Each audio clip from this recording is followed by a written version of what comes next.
সুস্বাগতম। আমি সুকুমার দেবনাথ। আমার আজকের দিন টিভিতে আপনাদের স্বাগত জানাই। আহ, আপনারা শুনেছেন যে কয়েকদিন আগে পাকিস্তানে ঘুরে এসেছেন আমাদের ডক্টর ইউনুস সাহেব, বাংলাদেশের কেয়ারটেকার পরামর্শদাতা। থাইল্যান্ডে তার লোকজন গিয়েছিল, তারা পাত্তা পায়নি, কিন্তু পাকিস্তান তো তার তিনি পাকিস্তানে গিয়েছিলেন কেন? অনেকে বলছে যে পালিয়ে যাওয়ার তো আর কোনো দেশে যাওয়ার জায়গা নেই, আমেরিকান যেতে পারবে না, ফ্রান্স থেকে কোনো জায়গায় যেতে পারবে না, এখন শেষ সেখান থেকে যদি পালাতে হয় যেতে হবে পাকিস্তানে। তাই পাকিস্তানে গিয়ে তিনি পাকিস্তানের প্রধানমন্ত্রীর সঙ্গে কথাবার্তা বলে এসছেন। সম্ভবত ওখানকার সেনাপ্রধানদের সঙ্গেও কথাবার্তা বলেছেন। আর একটা জিনিস হচ্ছে যে সেরকম আরেকটা ঘটনা ঘটছে যে আগামী 20 তারিখ, অর্থাৎ আজকে যদি আপনি ধরুন আর 26 দিন, 25-26 দিন পরেই ডোনাল্ড ট্রাম্প গদিতে বসবেন। তার আগেই সামনের সপ্তাহে আমাদের জয়শঙ্কর সেখানে চলে যাচ্ছেন। আমাদের বিদেশমন্ত্রী, বিদেশ সচিব আগেই চলে গেছেন। আপনি জানেন বিদেশ সচিব কিছুদিন আগে বাংলাদেশে গিয়ে বিষয়টাকে একটু ঠান্ডা করার চেষ্টা করেছিলেন, কিন্তু বাংলাদেশের মানুষের মধ্যে তো এটা কি আর বলবো, তারা তো শান্তি চায় না, তারা অশান্তি চায়। ফলে তারা শোনেনি, তাদের কোনো পরিবর্তনই হয়নি। কিন্তু এরকম আগাম জয়শঙ্কর এবং আমাদের ষষ্ঠ সচিবের এই আগাম ডোনাল্ড ট্রাম্পের ওখানে চলে যাওয়া, এবং আগে বাইডেনের সঙ্গে তারা বসবে, বাইডেন প্রশাসনের সঙ্গে বসবেন, তারপরে তারা ডোনাল্ড ট্রাম্পের যে বিজয় দিবস 20 তারিখে শপথ গ্রহণের অনুষ্ঠান কমপ্লিট করে তারা ফিরে আসবেন। আর এতেই আলটিমেটলি বাংলাদেশ চাপে, পাকিস্তান চাপে,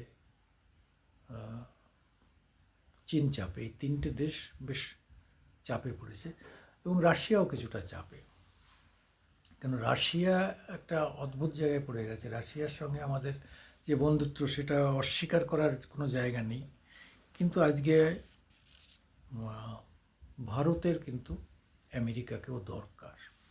তার একটাই কারণ হচ্ছে যে রাশিয়া যে আগে ছিল, ভেবে দেখুন, রাশিয়া আগে ছিল দ্বিতীয় শক্তি, অর্থাৎ 1 নম্বর আমেরিকা, 2 নম্বর রাশিয়া।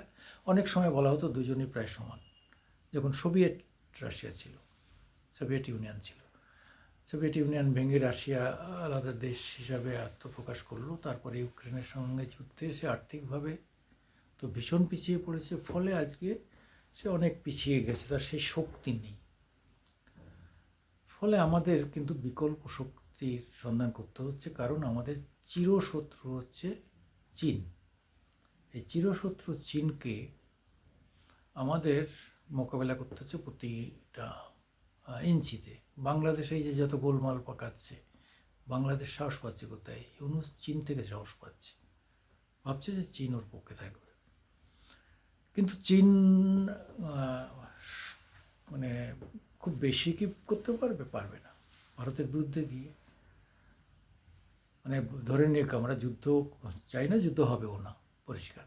কাল যদি বাংলাদেশের সঙ্গে সত্যি যুদ্ধ হয়, বাংলাদেশ তো যুদ্ধ করে লাফাচ্ছে, তাহলে কি আপনি মনে করছেন যে বাংলাদেশের হয়ে যুদ্ধ করতে নামবে চীন আমাদের সঙ্গে?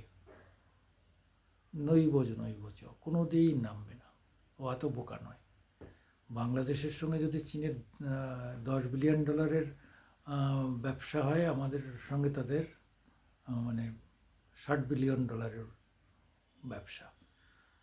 ফলে তাছাড়া আজকে সে যুদ্ধে জড়ালে তার যে আর্থিক ক্ষতি হবে, সে তো আমেরিকার সঙ্গে প্রতিযোগিতায় আরও পিছিয়ে পড়বে। কাজে কখনো পাকিস্তান ওদিক থেকে আক্রমণ করতে পারে, কেন তাদের তো শর্টকাট জ্ঞান নেই। পাকিস্তান আক্রমণ করতে পারে বাংলাদেশকে একটু দেখানোর জন্যে, কিন্তু পাকিস্তান দুদিনে চোট হয়ে যাবে, আর এরা তো 10 ঘন্টার মধ্যে শেষ হয়ে যাবে। তা সেই জায়গায় দাঁড়িয়ে আমরা কাউকে ছোটো না করেই বলছি, মানে বাস্তব ঘটনা তাই। আজকে ধরুন একদিন যুদ্ধ করতে যে পরিমাণ পেট্রোল খরচ হয়, হ্যাঁ, ভাবতে পারা যায়? প্লেন, গাড়ি, ট্যাঙ্কার, সব কিছুতে যে পরিমাণ তেল খরচ হবে, মানে পরিশোধিত পেট্রোল, নাম্বার ওয়ান পেট্রোল ব্যবহৃত হবে। আছে এটা এদের? একদিনের জমা আছে, এরা যুদ্ধ করবে। অথচ অনেকে দেখি মানে যারা সামরিক বাহিনী থেকে রিটায়ার করছে, তারাও বোকার মতো কথাবার্তা বলেন।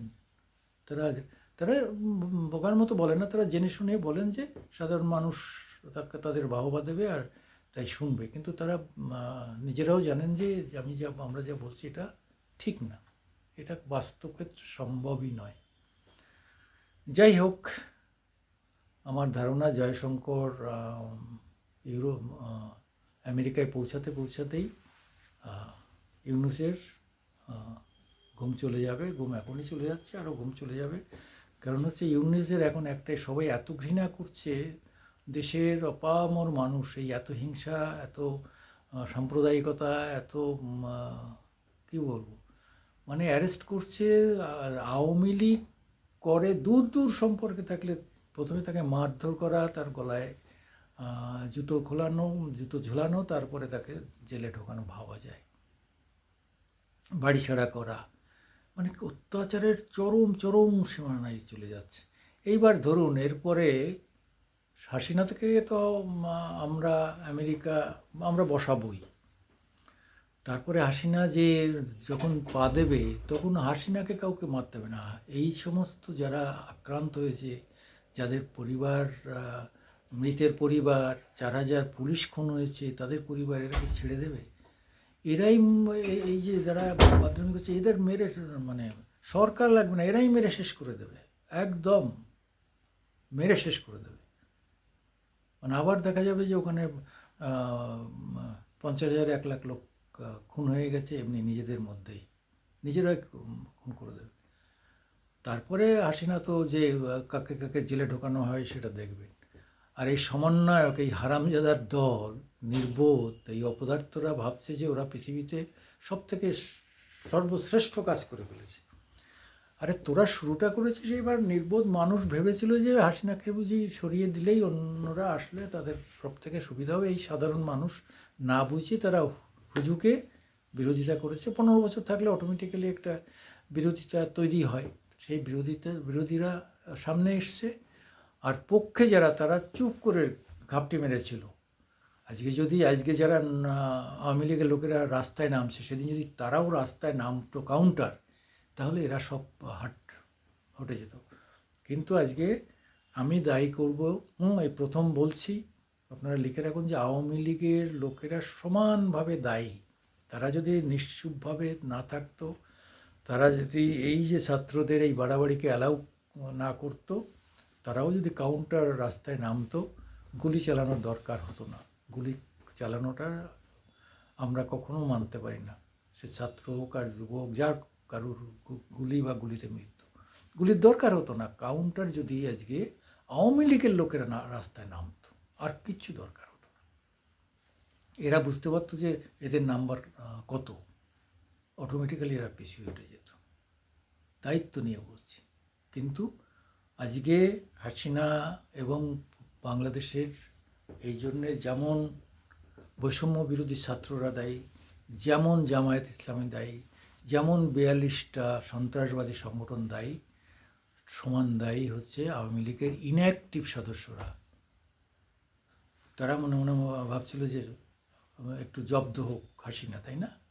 জব্দ হতে গিয়ে আজকে দেখছে যে কী ভয়ঙ্কর ভুল তারা করে ফেলেছে। এই ছাত্রলীগ কত ইউনিভার্সিটি কলেজে কত মাতব্বরি করেছে, কত ছেলেমেয়েদের উপর অত্যাচার করেছে। আজকে তোদের লোকে ভালোবাসবে, তা না করে তোদের ঘৃণা করে, তোদের ধরে পেদাচ্ছে। কেন এত অত্যাচার? একটা সময় এখানে এসএফআইরা যা করেছে, ডিওএফআই যা করেছে ওয়েস্ট বেঙ্গলে, আজকে তারা কেউ সামনে আসতে পারে? একটাও কোনো সামনে কোথাও নেই। কোথায় সে সুশান্ত? হ্যাঁ, কোথায় সে সুশান্ত ঘোষ? কোথায় তিনি?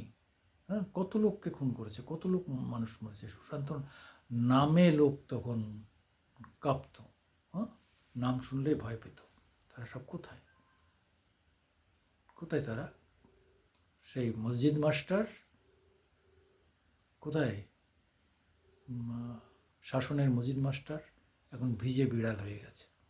তো এইরকম সব জায়গায় মসজিদ মাস্টার সুশান্ত ঘোষরা ছিল, সারা জায়গায় তারাই লোকালি করেছে।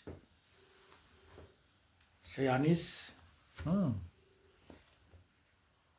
আনিসুর রহমান মমতাকে জাতা বলেছিল, বিয়ে হয়নি বলে হ্যান ত্যান। কোথায় তারা? সব নির্মূল হয়ে গেছে। আজকে মমতা কোথায়?